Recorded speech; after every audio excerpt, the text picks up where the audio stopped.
안녕하세요. 보험 이제는 알고 가입하자. 아는 사람의 보험 스토리의 장동빈 설계사입니다. 여러분, 혹시 손해사정사라고 들어보셨나요? 손해사정사는 보험 사고가 발생했을 때 보험금을 얼마나 받아야 하는지 정해주는 사람이라고 할 수 있습니다.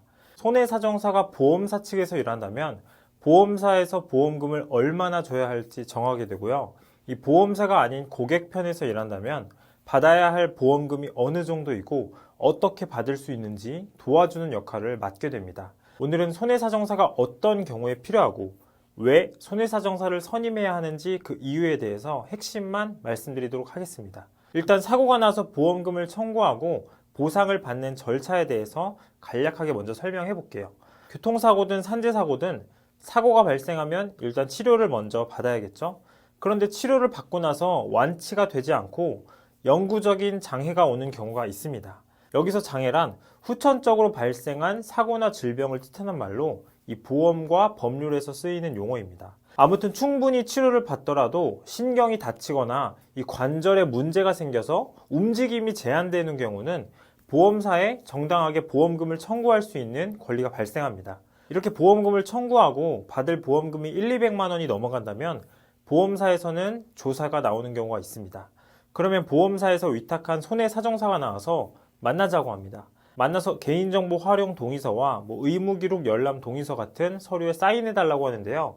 이런 얘기는 이 보험사 측에서 이제 치료받은 내용을 우리가 확인해보고 보험금을 줄지 말지 또 얼마나 줄지 판단해 보겠다는 의미입니다. 그런데 의료자문 동의서를 받아가는 경우는 다른 의사에게 자문을 구해서 우리가 판단해 보겠다는 의미입니다. 내용에 따라서 의료 자문을 받는 것이 정당한 경우도 있고 부당한 경우도 있습니다.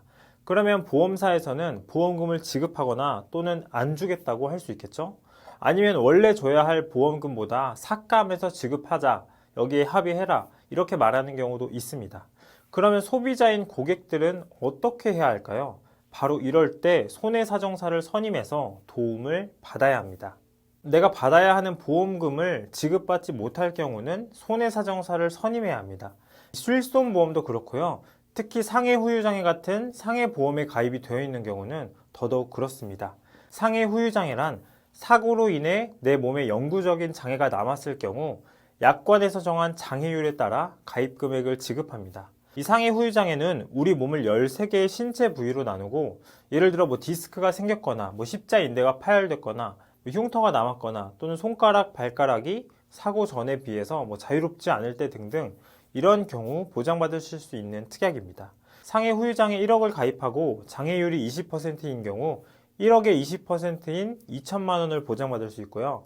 25%의 장애율이 산정된다면 1억의 25%인 2,500만 원을 지급받으실 수 있습니다. 교통사고나 산재사고의 경우도 분쟁이 많은 사고 중 하나인데요. 특히 교통사고의 경우는 이 가해자 측의 보험사와 합의를 해야 하는데 내가 생각하는 것보다 적은 금액이 나와서 납득하기 어렵거나 아니면 내가 받을 수 있는 합의금이 충분한 금액인지 검토가 필요할 때 손해사정사를 선임하면 도움을 받으실 수 있습니다. 아니 그런데 유튜브나 네이버에 검색하면 되는데 왜 굳이 돈과 시간을 들여가면서 손해사정사를 굳이 선임해야 하는 걸까요? 그 이유는 3가지가 있는데요. 먼저는 개인이 보험사를 상대하기가 어렵기 때문입니다. 보험사는 기업이기 때문에 팀을 나누어서 전문적으로 움직이게 됩니다. 결국 기업도 들어가 보면 사람이 하는 일이지만 매일 그 일만 하는 사람들이기 때문에 정해진 매뉴얼과 규정이 있고 소비자는 이러한 내용을 잘 모르는 경우가 대부분이기 때문에 이 과정별로 어떻게 대응해야 할지 몰라서 당황하실 수 있습니다. 두 번째로는 지식과 경험의 차이입니다. 이 교통사고는 합의금을 받아야 하고 내가 가입한 상해보험 또 상해후유장애 특약이 있다면 보험금을 지급받아야 합니다. 그런데 교통사고에 적용되는 기준과 상해후유장애에 적용되는 기준이 다릅니다. 이 산재사고의 경우도 산재보험에서 받아야 할 보험금과 또 근재보험이라고 해서 이 사업주 측에서 가입한 보험에서도 보상이 가능한 경우가 있는데 이러한 경우들도 다 같은 기준과 절차로 진행되는 것이 아니기 때문에 내가 전문가 수준의 지식이 있지 않은 경우는 손해사정사를 선임하는 것이 무조건 유리하다고 생각합니다.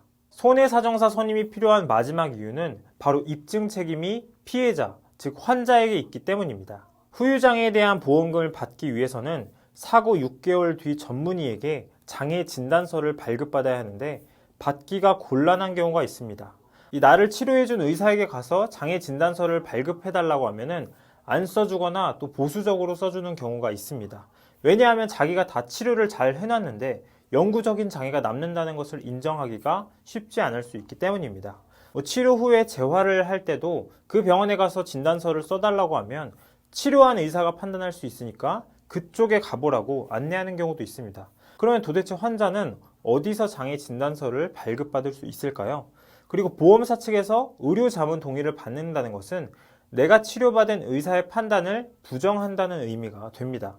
결국 보험금을 제대로 받기 위해서는 내가 부상당한 상태가 영구적인 장애인지 아니면 한시적인 장애인지 이 명확한 판단이 필요하고, 이에 대한 근거를 마련하기 위해서 제3의 의사에게 장애 진단서를 발급받아야 하는데, 이러한 도움을 받기 위해서 손해사정사를 선임하는 것이 되겠습니다. 결국 내 편이 되어서 내 보험금을 받기 위해서 대신 싸워주고 보험사를 응대할 사람이 바로 손해사정사입니다. 내가 사고를 당해서 어디가 절단됐거나 실명이 됐거나 완전 마비가 돼서 누가 봐도 확실한 장애가 생겼다면 보험금 지급은 문제가 없을 것입니다. 하지만 애매한 경우가 있잖아요. 이 관점에 따라 달라질 수 있는 경우라면 손해사정사의 도움을 받으시기를 권장드립니다. 그 밖에도 보험사에서 주장하는 합의금과 내가 생각하는 금액의 차이가 크거나 보험사의 주장을 도저히 납득할 수 없는 경우에도 도움을 받는 것이 좋습니다. 사실 내 몸에 생긴 장애가 어느 정도인지, 영구적인지 한시적인지는 이 당사자가 제일 잘 알 수밖에 없습니다. 만약 이런 부분에서 도움이 필요하시면 영상 하단의 카톡이나 연락처로 문의 주시면 되겠습니다. 제가 정말 유능한 최고의 손해사정사분들을 소개해 드리도록 하겠습니다. 영상의 내용이 도움이 되셨다면 구독과 좋아요 부탁드립니다. 시청해 주셔서 감사합니다. 본 영상은 광고 심의 기준을 준수하였으며 유효기간은 심의일로부터 1년입니다.